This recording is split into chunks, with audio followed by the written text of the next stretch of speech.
ویسے بھی نبی پاک صلی اللہ علیہ وسلم نے فرمایا کہ ایک آدمی گناہ کرتا ہے اور گناہ کر کے پھر اللہ سے بات کرتا ہے، یعنی اقرار ہے، اس کے اندر ندامت ہے، اللہ میں گناہ کر بیٹھا ہوں اور تو معاف کرنے والا ہے تو مجھے معاف کر دے۔ اللہ کو اپنے بندے کی توبہ سے اس سے زیادہ خوشی ہوتی ہے۔ کیا بات ہے، کیا بات۔ اب اس کے بعد کیا بات باقی رہ جاتی ہے؟ کیونکہ اس نے اللہ سے طے کیا ہو کہ یا اللہ میں نے گناہ کوئی نہیں کرا۔ اللہ ہوتا اس سے بھی گناہ ہو سکتا ہے، اگلے لمحے پھر گناہ ہو جائے، صحیح ہو سکتا ہے اگلے لمحے پھر گناہ ہو جائے، صحیح، لیکن ایک دفعہ اس کو فوراً وہ ندامت اور شرمندگی ہوتی ہے اور وہ اللہ کو صحیح، ہر انسان سے خطا ہو جاتی ہے۔ بالکل ٹھیک۔ وخیر الخطائین التوابون، بہترین خطا کار وہ ہیں جو واپس آ جاتے ہیں۔ اللہ۔ اب مسئلہ یہ ہے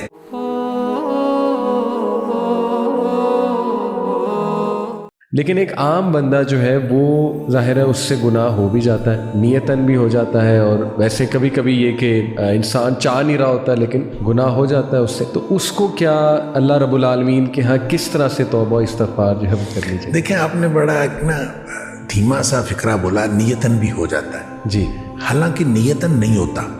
گناہ جو ہے دیکھیں، کل بنی آدم خطاء، صحیح، اگرچہ نبی پاک صلی اللہ علیہ وسلم نے فرمایا ہر آدم کا بیٹا خطا کار ہے، صحیح، ہر انسان سے خطا ہو جاتی ہے۔ بالکل ٹھیک۔ وخیر الخطائین التوابون، بہترین خطا کار وہ ہیں جو واپس آ جاتے ہیں۔ اللہ۔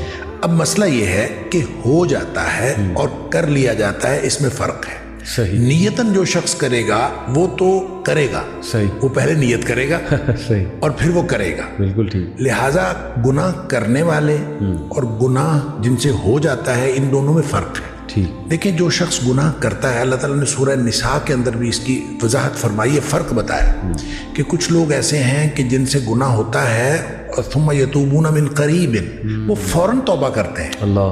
اچھا، ایک یہ ہے کہ وہ گناہ کیے جاتے ہیں کہ جب موت قریب آ جاتی ہے پھر وہ کہتے ہیں کہ اب میں توبہ کرتا ہوں، ان کی توبہ اللہ قبول نہیں کرتا۔ اللہ۔ اب ان دونوں میں فرق ہے، فرق وہ نیت سے کرنے کا اور ہو جانے کا ہے۔ ٹھیک۔ اچھا، جو شخص نیت سے گناہ کرتا ہے، میں ان کو کہا کرتا ہوں کہ یہ سیانے گناہ گار ہیں، اللہ، یعنی سوچ سمجھ کر گناہ کرتے ہیں۔ صحیح، اور سوچ سمجھ کر گناہ کرتا ہے انسان اس وقت کرتا ہے جب انسان اپنے آپ کو معاشرے کے ساتھ کمپیئر کرتا ہے، اور انسان کہتا ہے کہ معاشرے میں اتنے گناہ ہو رہے ہیں، صحیح، تو یہ میں ایک چھوٹا سا گناہ کر لوں گا تو کیا فرق پڑتا ہے۔ جب آدمی یہ سوچ کے گناہ کرتا ہے، حالانکہ ایک تو انسان کی استطاعت کا کسی دوسرے کی انسان کی استطاعت کے ساتھ کمپیریزن ہے ہی نہیں۔ بالکل ٹھیک۔ لا یکلف اللہ نفسا الا وسعہا جو ہے، ہر شخص کا امتحان اس کی استطاعت کے مطابق ہے۔ صحیح، لہذا ہو سکتا ہے کہ کوئی دوسرا کوئی بڑا گناہ کر کے بھی بخشا جائے اور آپ کو چھوٹا سا گناہ پکڑوا دے،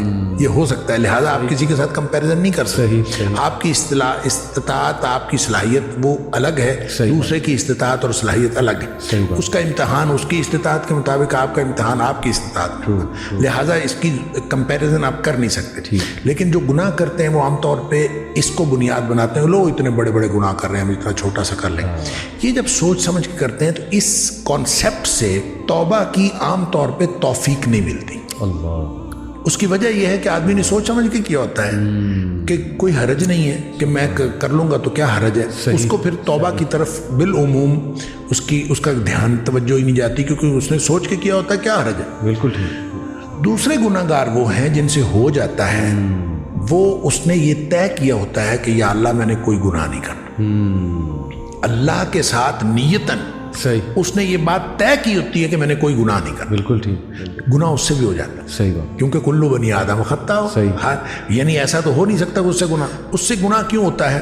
دو وجوہات کی بنیاد پر ہوتا ہے، یا جذبات کی مغلوبیت کی وجہ سے یا حالات کی مغلوبیت کی وجہ سے۔ صحیح، یعنی وہ اس کے حالات ایسے ہوتے ہیں کہ جو اس کو گناہ کی طرف لے جاتے ہیں، یا پھر اس کے جذبات، بعض اوقات انسان اپنے جذبات سے مغلوب ہو جاتا ہے اور انسان چل پڑتا ہے گناہ کی طرف، شہوات سے یا جذبات سے۔ اچھا، اب جب وہ مغلوب ہوا اور مغلوب ہو سے حالات کی وجہ سے کوئی کیفیت ایسی بن گئی کہ وہ گناہ میں وہ انوالو ہو گیا، صحیح، یا پھر جذبات ایسے اس کے اوپر حاوی ہوئے کہ وہ گناہ میں انوالو ہو گیا، ٹھیک، اس کا نتیجہ یہ ہوتا ہے کہ جو ہی حالات تبدیل ہوئے یا جو ہی جذبات ٹھنڈے پڑے، صحیح، چونکہ اس نے طے یہ کیا ہوتا ہے کہ میں نے زندگی میں کوئی گناہ نہیں کرنا، اللہ، تو اب جو ہی حالات بدلیں گے، جس حالات کی مغلوبیت کی وجہ سے اسے گناہ ہوا ہے، تو فوراً اس کو یہ خیال آئے گا کہ یا اللہ میں نے تو یہ گناہ نہیں کرنا تھا، یہ مجھ سے کیا ہو گیا۔ اللہ، اور اسی طرح جب اس کے جذبات ٹھنڈے پڑیں گے تو اسی وقت وہ اس کو خیال آئے گا، ہوش حواس میں آئے گا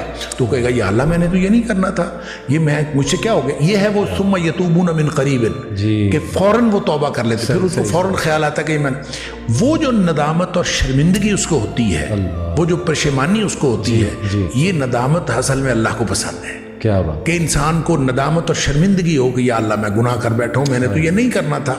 اور اسی طرح یہ جو رب انی ظلمت نفسی والی بات ہے، یا حضرت آدم علیہ السلام کی دعا والی بات ہے، یا ویسے بھی نبی پاک صلی اللہ علیہ وسلم نے فرمایا کہ ایک آدمی گناہ کرتا ہے اور گناہ کر کے پھر اللہ سے بات کرتا ہے رب انی اذنبت، تو اللہ میں نے گناہ کیا ہے. یعنی اقرار، یہ اقرار جو ہے یہ بہت، یعنی اقرار ہے، اس کے اندر ندامت ہے. اللہ میں گناہ کر بیٹھا ہوں اور تو معاف کرنے والا تو مجھے معاف کر دے. یہ ندامت اور شرمندگی جو توبہ کی شرائط میں سے بھی ہے، اور یہ وہ نقطہ ہے جو اصل میں اللہ تعالیٰ کو پسند ہے.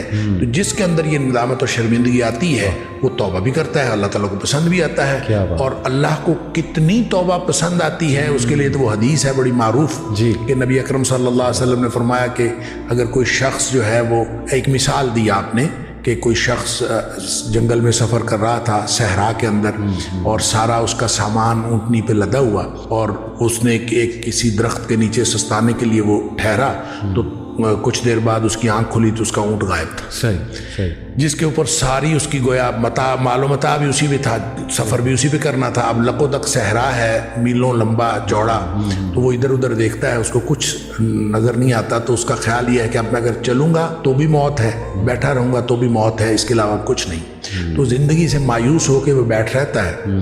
تو تھوڑی دیر بعد پھر اس کی آنکھ لگتی ہے، اور اس کو پھر اس کی آنکھ کھلتی ہے تو دیکھتا ہے کہ اونٹ سامنے کھڑا ہے. اتنا خوش ہوتا ہے کہ وہ کہتا ہے اللہم انت عبدی وانا ربک، اللہ تو میرا بندہ اور میں تیرا رب. اور نبی پاک صلی اللہ علیہ وسلم فرمایا کہ اخطا من شدت الفرح، اس نے یہ جو الٹ بات کہی، کہنا تھا کہ اللہ تو میرا رب اور میں تیرا بندہ، یہ جو بات الٹ کہی نبی پاک صلی اللہ علیہ وسلم فرمایا اخطا من شدت الفرح، اس نے خوشی کی شدت کی وجہ سے بات الٹ کی. یعنی اس کو سمجھ ہی نہیں آئی، اتنا خوش تھا اس کو سمجھ نہیں آئی، اور وہ خوشی کی شدت کی وجہ سے الٹ بات کر گیا. نبی پاک صلی اللہ علیہ وسلم فرمایا اس شخص کو جتنی خوشی ہوئی ہے نا، اللہ کو اپنے بندے کی توبہ سے اس سے زیادہ خوشی ہوتی. کیا بات، کیا بات. اب اس کے بعد کیا بات باقی رہ جاتی ہے. سبحان اللہ. بہت بہت پر امید. یہ ایک تو حدیث، دوسرا ماشاءاللہ سمندر کو کوزے میں بند کرنے والی بات ہے کہ جو شخص عادتاً اور انٹینشنلی، ظاہر ہے کہ وہ اس طرح سے گناہ کرتا ہے، جیسے آپ نے کہا نا کہ پلانڈ ہو، یا آپ نے ایک لفظ استعمال کیا تھا کہ عقل مندی سے، کچھ اس طرح آپ نے کہا نا. میں نے کہا کہ یہ سیانے گناہ گار، سیانے گناہ. اللہ اکبر، اللہ اکبر. ان کو عقل مند گناہ گار کہہ لیں. چلیں. اللہ اکبر. تو وہ آپ نے بڑی خوبصورتی سے بیان کیا کہ اس کو توفیق ہی نہیں ہوتی. عام طور پہ توفیق نہیں ہوتی، اللہ تعالیٰ توفیق دے بھی دیتا ہے بعض اوقات، بالکل صحیح، لیکن بالعموم چونکہ اس نے سوچ سمجھ کر گناہ کیا ہوتا ہے، اس لیے اس کو ندامت نہیں، احساس ہی نہیں، ندامت نہیں. بالکل صحیح. تو وہ توفیق بھی نہیں ہوگی. اور دوسرا شخص جو اس کو تو ندامت لازماً ہوتی ہے. اللہ اکبر. جو ہی وہ جذبات یا حالات کی مغلوبیت سے باہر نکلتا ہے، جیسے وہ نارمل اسٹیٹ میں آتا ہے، لازماً اس کو، کیونکہ اس نے اللہ سے طے کیا ہو کہ یا اللہ میں نے گناہ کوئی نہیں کرنا. اللہ ہوتا اس سے بھی گناہ ہو سکتا ہے اگلے لمحے پھر گناہ ہو جائے. صحیح. ہو سکتا ہے اگلے لمحے پھر گناہ ہو جائے، لیکن ایک دفعہ اس کو فوراً وہ ندامت اور شرمندگی ہوتی ہے، اور وہ اللہ کو بہت بہت پر امید. شیخ